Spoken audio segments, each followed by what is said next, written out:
Hello guys. So in today's video I've finished off those pipes, got them out and cleaned them up, washed them, and the reservoir, as you can see, there's still distilled water in there. And the last video I showed you a makeshift jimmy-rigged air pressure testing kit. For the most part, the theory's the same, but we obviously had a small leak, and after a bit of investigation, it was indeed the air was coming out mainly on the gauge side. So I've made some adjustments to that, and here it is. Just quickly show you. There's the gauge. I've attached that to some tubing and put the clamp on there. That fits on there a lot nicer, snug.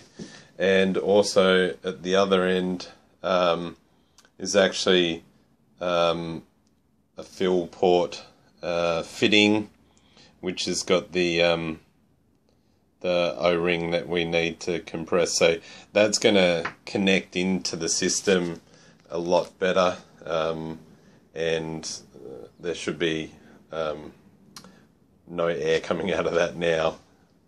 And also the inlet valve, I've decided to attach to the system back here. Reason being is the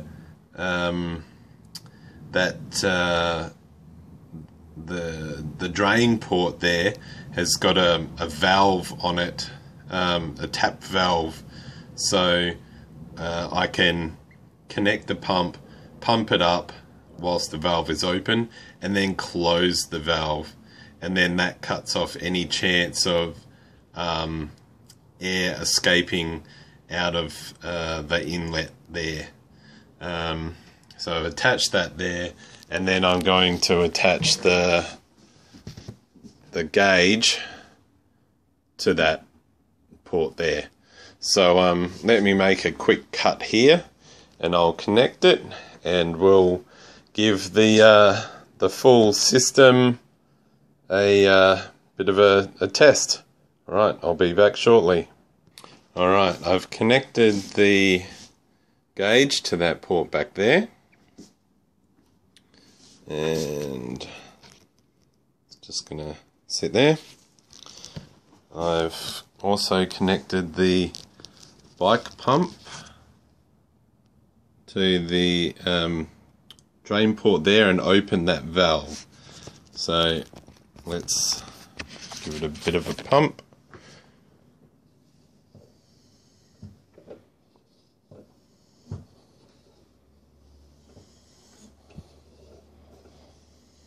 Sorry for the wobbling, it's quite difficult.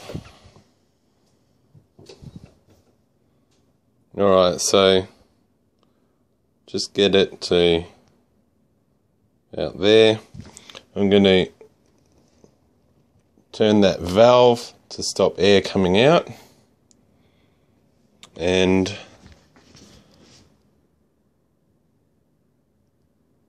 there we go.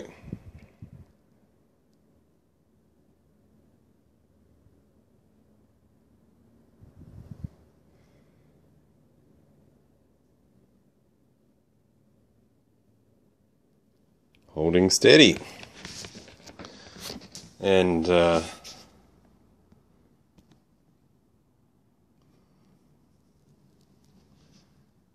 did it once before and actually noticed there was some water bubbles coming out here, and sure enough, I hadn't tightened that